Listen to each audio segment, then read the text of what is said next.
to see what I'm doing. Yeah, whatever.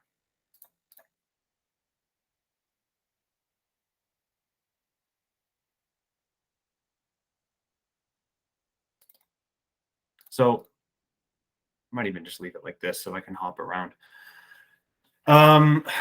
Okay, these slides contain ludicrous amounts of information. I'm not going to go over the whole thing. That's crazy. Okay. I'm going to go over, again, things that I think you need to know about the cell, things they're going to really care about. The double phospholipid layer with hydrophilic heads and hydrophobic tails. Important. Okay. 4 types of tissue, maybe the last that. I don't even know why they asked that, but they do. I don't even know why we teach.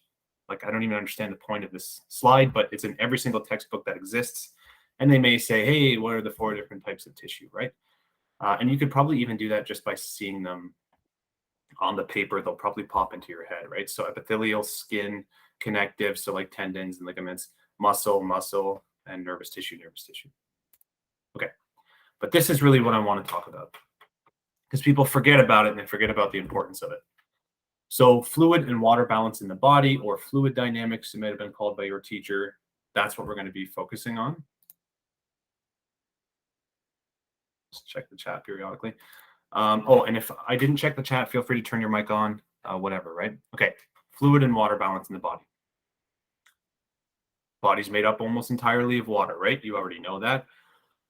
But the water, or let's just say fluid within your body, is consistently shifting from one location to the other. And that has profound effects on your pathophysiology.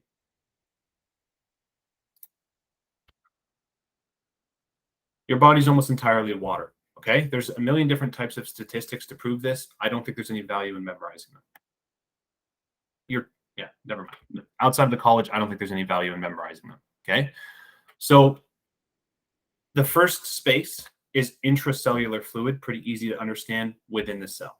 Okay, the cell itself is a totally self-contained space. You can think of it like a balloon or like a kiddie pool, whatever. Water does not move in and out of that cell without some type of stimulus. Okay, so it's its own container of fluid. And that's about 45% of your total body weight, which is a lot. So a lot of the fluid in your body is used by your cells to basically do aerobic metabolism and anaerobic metabolism. So your your cells are full of water. And then this picture is kind of good because it shows both the extracellular fluid and the intracellular fluid. So if I can even just, make this bigger. I can't, well, whatever. These pictures are in every textbook and there's no variation. So you really should know this, but the red here in the middle represents a vessel of any kind. It doesn't matter. And the cells represent the cells. And then the in-between represents interstitial fluid. Okay, so there's intracellular fluid, interstitial fluid, and intravascular fluid. Those are your 3 spaces. Okay, first space generally is the cell. Okay, and then intravascular space, and then interstitial space. So for easy understanding, there's fluid in those 3 places and they do their own fluid business. But it's not that easy. Fluid is consistently shifting in between cells, in between the vasculature, and in between the interstitial space. In an ideal person, there's an exact amount of fluid in each one of those locations. Having said that, you should all know about homeostasis. You're never generally in that ideal state.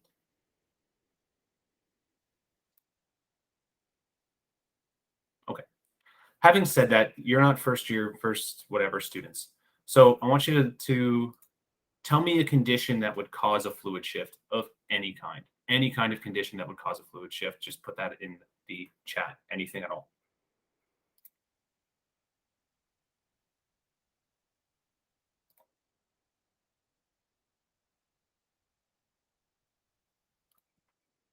Burns, dehydration, hypertension.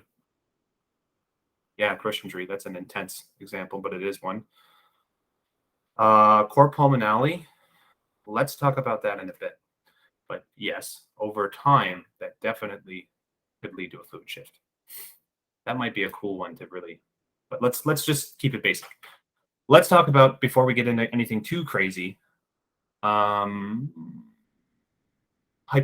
Somebody mentioned hypertension. So what does that even mean, hypertension? So let's say, to make it more sense, you're a 50-year-old male, you go to the doctor's like, hey man, you have hypertension. What does that mean for that person? Those answers are all good, by the way, about fluid shift. It means high blood pressure. And specifically, it generally means what type, what number in the blood pressure is high. Systolic, exactly. What does systole even mean?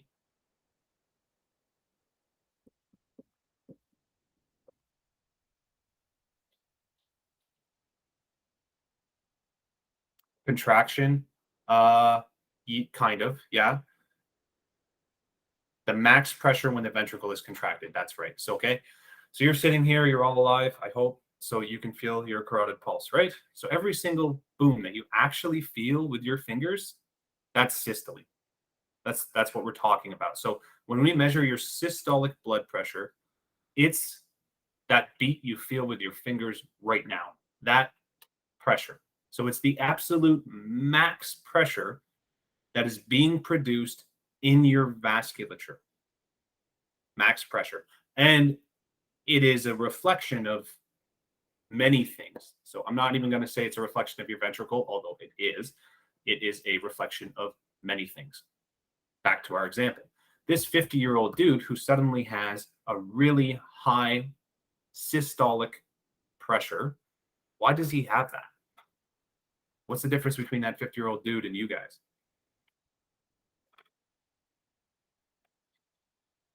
Coronary artery disease, I bet you he has that.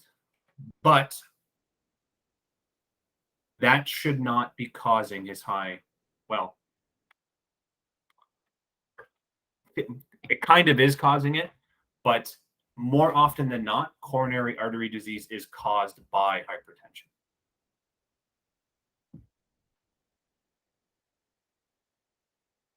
Could be linked to high cholesterol. And then another mention is fluid follows salt.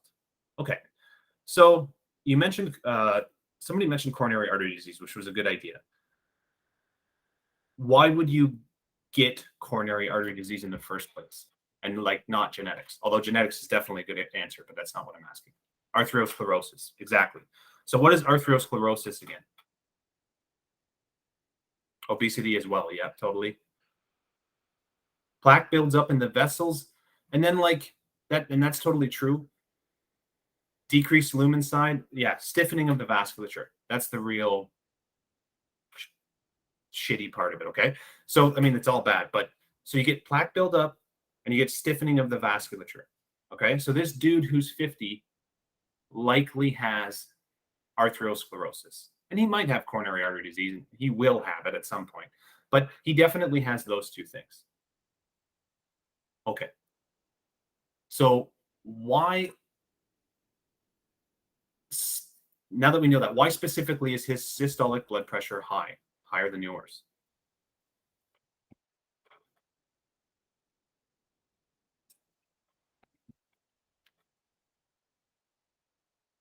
The vessels can't expand. Okay. So let's hit this subject. The vessels can't expand. But how much blood does he have in his body? Well, the same as you or me. He doesn't have less blood. And he's a dude in this example. So he has like 5 to 6 liters of blood. Well, the difference between your 20, 25-year-old container, meaning your vasculature when I say container, and his 50-year-old container is wear and tear. And probably, he didn't take care of his body that much, or maybe even he tried to, but he just couldn't. Because, you're all going to get old no matter what you do. His vasculature over time has been damaged, and now he has arteriosclerosis. He has buildup of plaque. He has stiffening of arteries. Okay. His blood vessels, you could think of them as permanently one size, unfortunately for him. So that means he has to push 5 to 6 liters of fluid through those blood vessels with no change in size. And that's going to result in more pressure against the sides of the blood vessels. Does that make sense to people? Okay. What do you call that pressure against the sides of the blood vessels? Like, what's the appropriate medical term? Hydrostatic pressure. Sick. Good. That's totally correct. Awesome. So let's kind of probe here for a second. Let's say this 50-year-old dude with hypertension,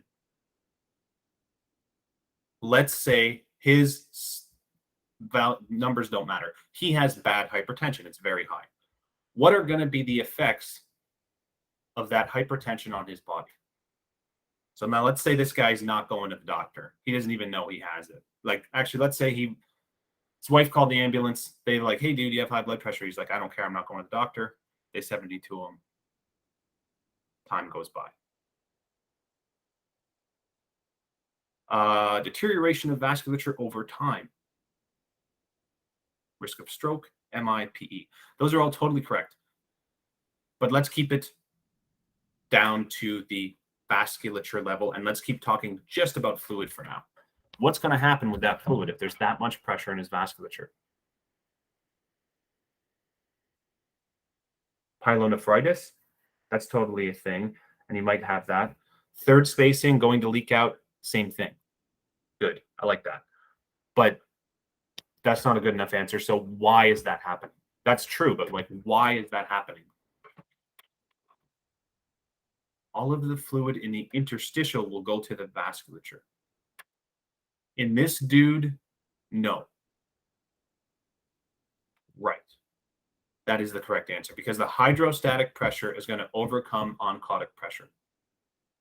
Now let's not just keep moving forward for a second, because there's a lot of that sentence I just said is complicated, and it probably, I'm assuming, has been a long time since you sat down and thought about oncotic pressure versus hydrostatic pressure. Okay.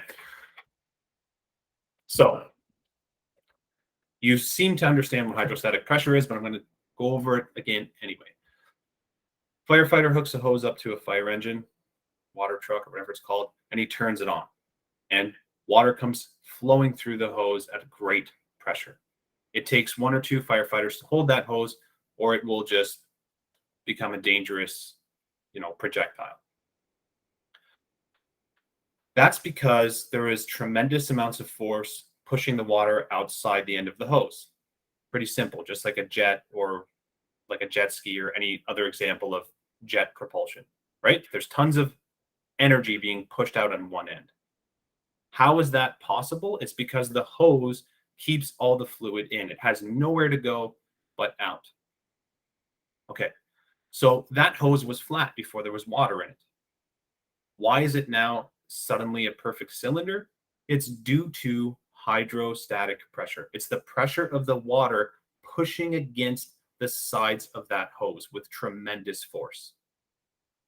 Now, the difference between a fire engine and a human being is that we don't have unless you have an LVAD, we don't have a pump system. We have a heart, which is kind of a pump, but it's a really weird, mechanically, it's a really odd pump.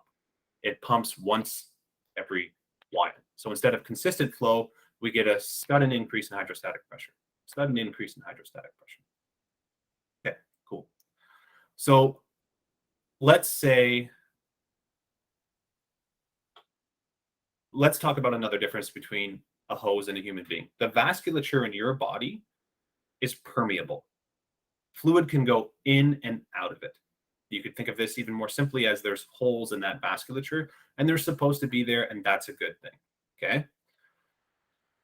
So if it wasn't for oncotic pressure, this system would suck, because your heart would pump and all the fluid would leak out of your vasculature and it wouldn't get to go to where it's going. So oncotic pressure, this is should be the first example of homeostasis you ever learn. It counters hydrostatic pressure. It does the complete opposite. So let's talk about oncotic pressure for a couple seconds. Oncotic pressure is caused by either many or large molecules. Let's keep this example simple. Let's say glucose. I know you all know that glucose is a massive molecule. If you put glucose into the vasculature, those large molecules within your vasculature have what we call increased osmolarity, increased oncotic pressure, or increased tonicity. All mean the same thing, but you do need to know the different terms because they're going to be used interchangeably. Okay. That means what those things mean anyway is that they draw fluid towards them. The higher the tonicity, the higher the osmolarity, translation, the higher the molecules or the bigger the molecules or the greater the concentration, the more power it has to draw fluid towards it. So in your vasculature at any given time, there is oncotic pressure no matter what. Generally speaking, if you are Joe Ball's regular healthy dude or lady, whatever, your oncotic pressure and hydrostatic pressure are relatively stable.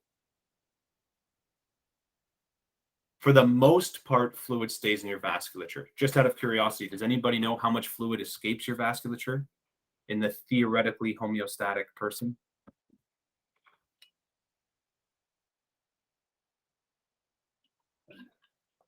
All right.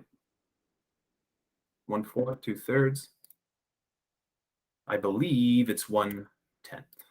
Let's see if I'm right. And I think I am. Blah, blah, blah.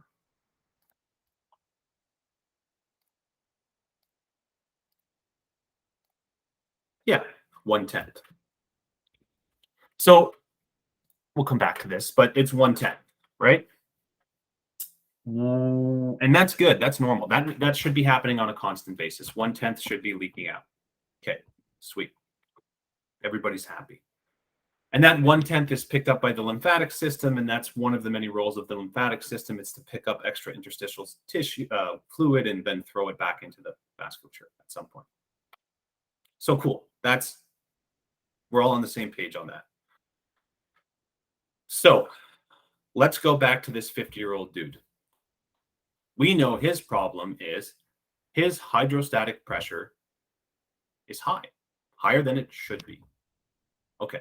And I asked you what kind of effects that would have. I think it was Ensby who said, before we got into this, that it would overcome oncotic pressure, which is true.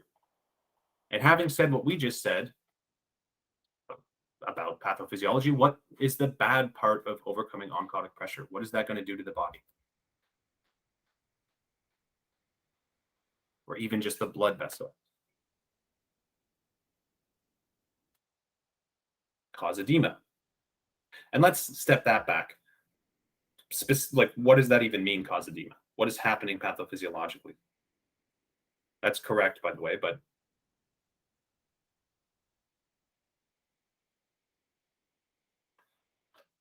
third spacing, totally true. Fluid from the yes, fluid going into the interstitial space from the vasculature, right? Awesome, cool.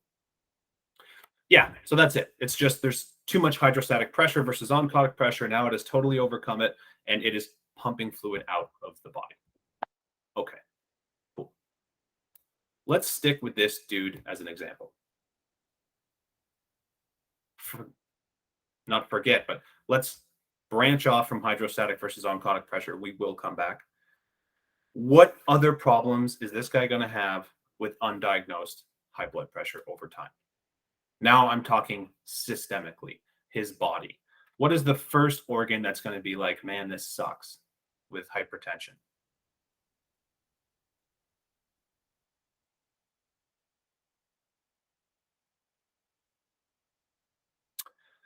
Yeah, so CHF is like the right line of thinking, and kidney is not going to like it. And well, in fact, no organ is going to like it. But the first one to feel that real pressure is the heart. Okay, so what specifically about the heart? What specific part of the heart? So this dude who has high blood pressure, where is his blood pressure high? He went to the doctor. They took his blood pressure. They said, hey, dude, your systolic's above what the AHA says. Well, they don't know anything about his pulmonary arteries, this guy. So it could be high. It might not be, though.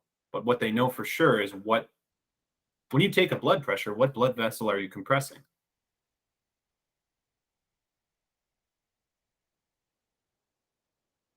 Sweet. Left ventricle for sure.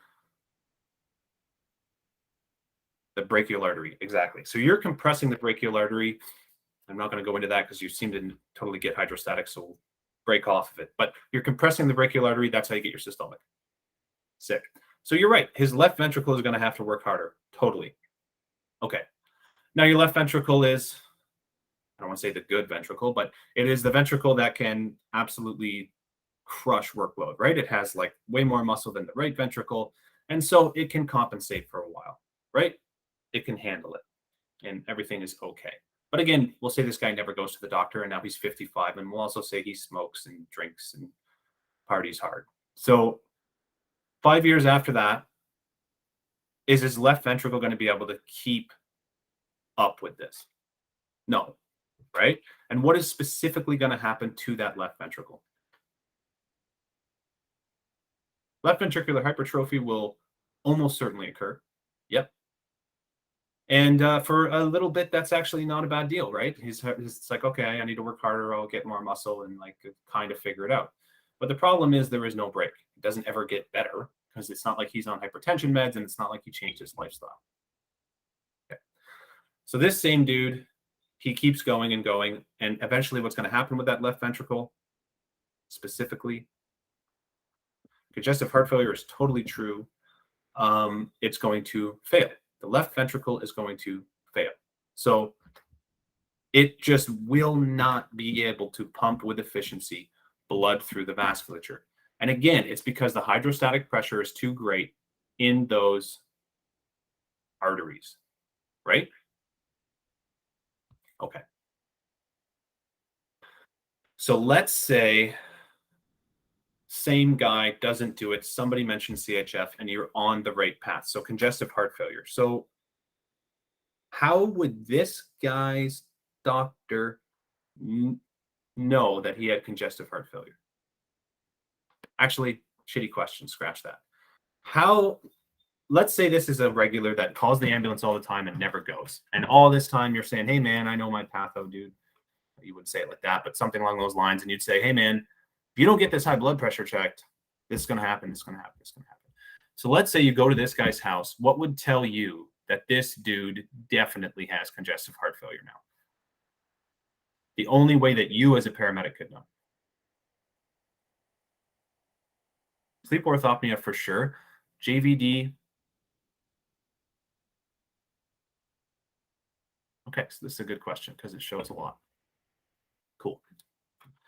So auscultation of fine crackles is literally the only answer here. And let me tell you why.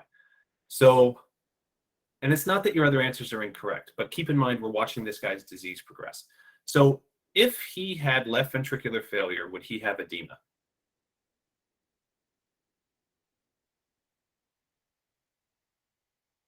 Anywhere in his body? No, that's a stupid question. Would he have peripheral edema if he had left ventricular heart failure?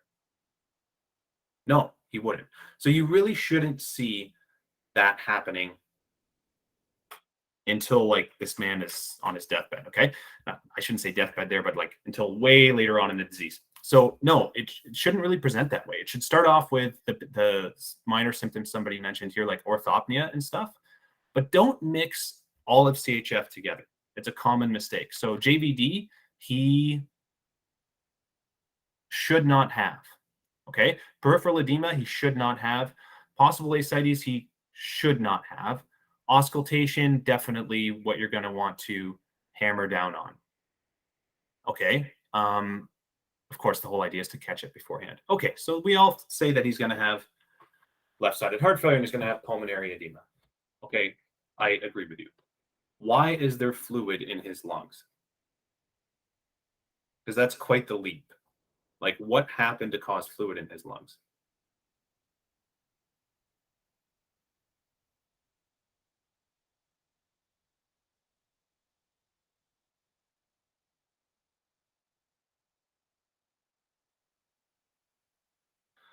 So everything you said there, Karan, is correct. But specifically, backed up, yes. Specifically, it's due to increased pressure in the pulmonary vasculature. Okay? And how would you say that medically? you would say pulmonary hypertension. That's the problem in CHF. I shouldn't say that. That's the problem in acute cardiogenic pulmonary edema. The problem is pulmonary hypertension. Hands down. Okay. That's the problem. The problem is pulmonary hypertension. And every single treatment you have is mostly focused on pulmonary hypertension and trying to get that to stop. So let's walk through this. Left ventricle fails. Fluid backs up into the pulmonary vasculature. You seem to have an understanding of that, and that's good. Now, that hypertension that was happening in his body, we know why that happened, right? There was too much fluid for the container. We all understood that. Now the same thing is happening in his pulmonary vasculature. There's too much fluid for the container. What is that going to do? Well, we already talked about it. The hydrostatic pressure is going to increase like crazy, isn't it? And then eventually, it's actually going to increase beyond oncotic pressure, far beyond. And unfortunately, as soon as it does that, it will go through the little permeable part of the vasculature and into certainly interstitial space if it's there. But the way that the pulmonary system is set up, those vessels go around alveoli, and that is your, it's not interstitial, but that is your interstitial space in this setting. That's the only place the fluid has to go. So due to the crazy increase in hydrostatic pressure, the fluid enters into the alveoli. Is everybody cool with that? Sick. And I don't want to get off of cardiovascular system, but why is that bad for your breathing? We'll get to breathing later, but why is that bad for your breathing specifically?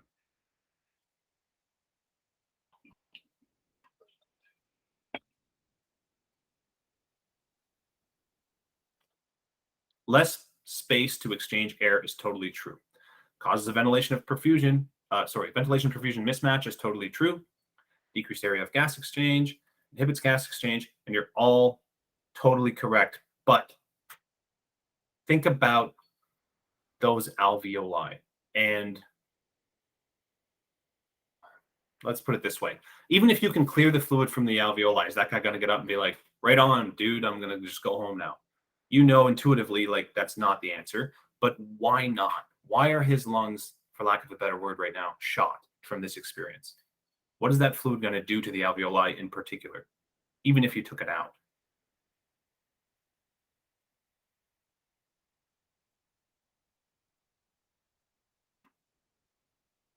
Think of like a newborn baby. Why do we care about, why are preemies prone to severe respiratory distress? Because they lack something. Atelectasis is totally the answer, yeah. But let's get into it a little tiny bit more. Why isn't there? Yeah, affects surfactant. Exactly, you guys have it. So atelectasis due to surfactant, which you as a paramedic can do very little about. There actually is something you can do. Let's leave that for respiratory. And let's not stray too far from cardiovascular. Okay, cool. Continuing with this cardiovascular tone. Why do we give these people nitro? What is the effect we want to have on this exact human being? Vasodilation, you're right, but where specifically? Reduced fluid in the alveoli from vasodilation is true, but what specific area are we trying to get a lot of vasodilation in? The pulmonary vasculature, right? So you're trying to literally stop that pulmonary hypertension. Again, pulmonary hypertension caused the whole thing. You're like, hey, I'm taking that away. Scout. You're like, I'm getting rid of that pulmonary hypertension, right?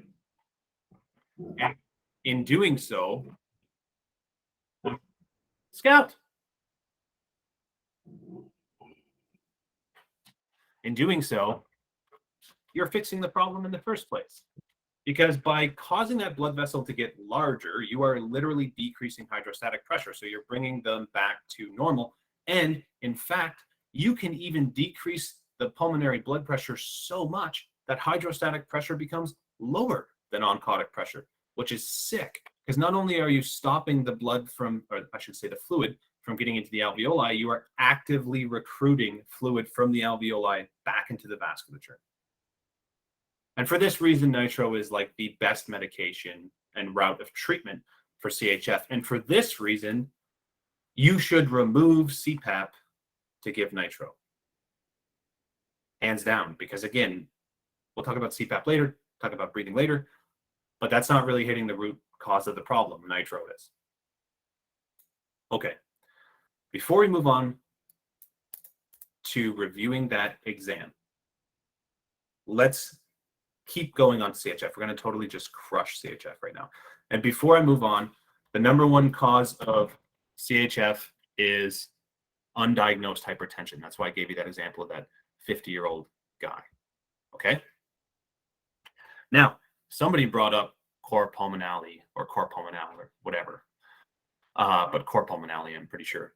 So let's talk about that. Okay. Because we only talk about left-sided heart failure right now. So let's say this time, I don't know, 62-year-old lady, and she's a hardcore smoker, been that way her whole life, and never goes to the doctor. And she has undiagnosed COPD. And really, in this example, it could be diagnosed. Who cares? She has COPD.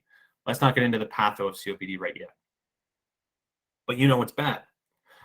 And you know that her ventilation versus perfusion is now mismatched. There are areas of her lung that are not working the way that they should.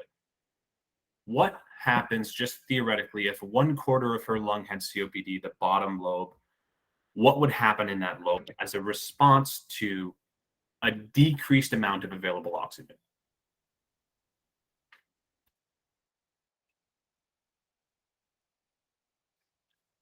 So vascular shunting is correct, but what does that mean? Vasoconstriction is literally what it means. So let's use our heads for a second. Why is that a good thing? Why is that the way the body works?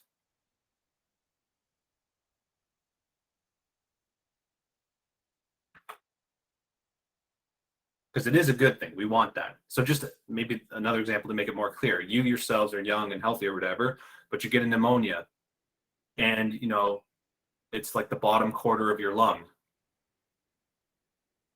Right. Well, yes. So it's to send the blood to an area that makes sense. The body can't help but put oxygen, or air, I should say, in the entire pulmonary system. There's nothing it can do about that. But it can move blood around the pulmonary system. And an automatic mechanism that happens automatically is vasoconstriction will happen whenever there's no oxygen for that blood. Why is there no oxygen for that blood? Ventilation, like it's a ventilation mismatch in this scenario. So that's a good thing. So the blood will leave and go to the other parts of your lungs and everybody's happy. But as you probably should know, COPD affects both lungs pretty much equally and pretty much the entire area of the lung. So this lady in this scenario has COPD that affects all of her lungs, right? So what is going to happen to the vasculature in her lungs?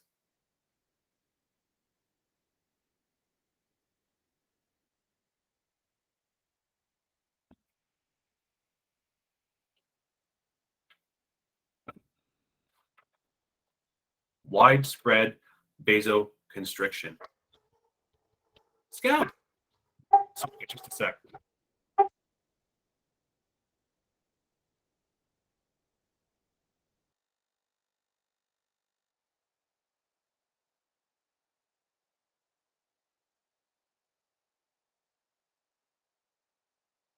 Sorry about that.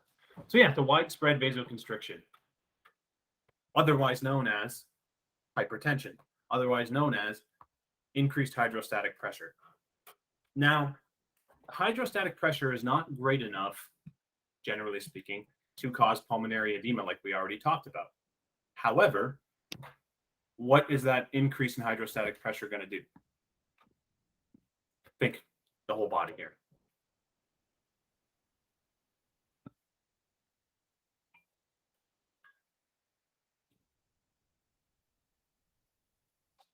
Put more pressure on the right side of the heart. The right ventricle core pulmonale is definitely the right answer, but let's keep going kind of micro to get to macro. So that vasoconstriction makes it harder for the right side of the heart to pump. Why? Well, because the right side of the heart has to pump through that vasculature. That's the whole point of it. The right side of the heart is the weaker side of the heart. Not technically, not because it was poorly designed, but because technically the pulmonary system is a low pressure system. First of all, it's small. It's not your whole body. And secondly, it's just supposed to be low pressure. So since that right ventricle isn't even supposed to put up with any type of stress, now it's putting up with a huge amount of stress, right? So that right ventricle, I'm not going to make you do it because you did it for the left. It's going to do the exact same thing as the left we just talked about. Left-sided, right-sided hypertrophy. So right ventricular hypertrophy, maybe you see it on 12 lead, maybe you don't. And then eventually failure of the right ventricle. Okay.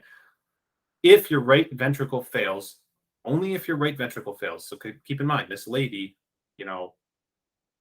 it's just due to her respiratory symptoms that she's having right-sided heart failure. So what symptoms would you see in her?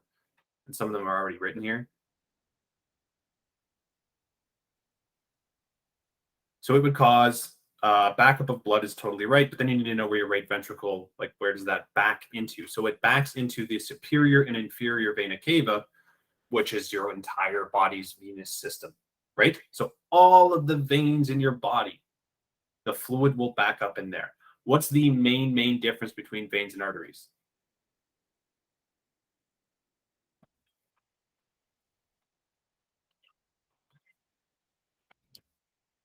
Low pressure versus high pressure. They're not supposed to have high pressure at all. Okay.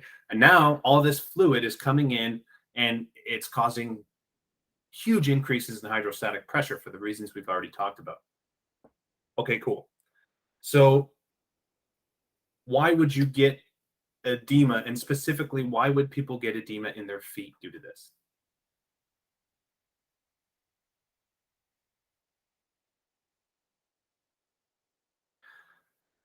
Gravity. That's the only reason. Okay, so your edema could be anywhere, but people tend to be sitting or standing, and so it goes into their feet. Okay, so that's why we look for peripheral edema. It's just because that generally is where that fluid will accumulate. Let's back up and keep in mind this specific 67-year-old lady with COPD. This lady would have cor pulmonale, and the reason she would is because she had a respiratory disease, okay, that caused pulmonary hypertension, that caused right-sided heart failure. That is the only time in the world that you should use the term cor pulmonale. And it will come up on tests and exams and that kind of thing. In real life, there would be almost, you never know what caused right-sided heart failure, okay, as a paramedic anyway.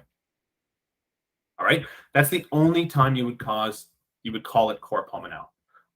They hit it pretty hard. I don't exactly know why, because it doesn't have actually that much applications, except that if you understand cor pulmonale, you understand your pathophysiology pretty good. Having said that, right-sided heart failure is not often caused by respiratory disease. Okay, so I actually just realized I told you guys something that was incorrect a second ago. I told you undiagnosed hypertension. I don't remember what I told you, but the number one cause of congestive heart failure is heart attack, myocardial infarction. The number two cause is undiagnosed hypertension. Now, that example I gave you with the dude with undiagnosed hypertension is totally correct in every single way. But if I did state earlier that the number one cause, like literally meaning statistically, the number one cause of CHF is undiagnosed hypertension, that's incorrect. It's myocardial infarction followed by hypertension. Okay. Having said that, and you guys kind of already got there, but I'm just going to make sure you understand it. If you have left-sided heart failure, what will that lead to in the long run? Now, we already know pulmonary hypertension and all that crap, but what will it eventually lead to?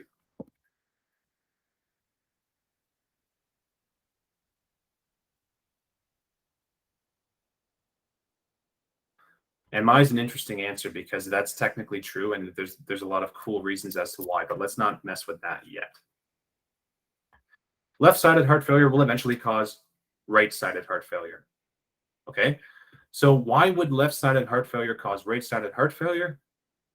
For time constraints, I'm going to walk through this one because blood will back up into the pulmonary vasculature. We already talked about that. And it'll cause increased hydrostatic pressure. We already talked about that. And it'll cause fluid in your alveoli. And we already talked about that. But again, your right ventricle has to pump through that system. So now the reason that the pulmonary hypertension is there is different than core pulmonale, but in the end, it's the same deal. That right ventricle is eventually going to fail. Let's look at it the other way. If the right ventricle fails, why would the left eventually fail? Well, fluid is going to back up from the right ventricle, which means in the entire body's vasculature system, which is going to increase the amount of fluid in that vasculature system, which we already know causes an increase in hydrostatic pressure, right? So the left ventricle is going to have to work harder. It will eventually fail. Right-sided heart failure will definitely cause left-sided. Left-sided heart failure will definitely cause right-sided. And here's another crazy thing about heart failure to know, I guess more for being a paramedic, I'm not sure it would be on the AMCA, but it doesn't get better. There's no recovery. You're not going to like fix your heart failure once that gets going. It's nowhere but downhill from there. And generally you die within a very short period of time. Of course, that's hard to predict. Different people, different ages, different stuff. MIs we'll talk about later. Okay. Let's leave that chill for a couple seconds, okay?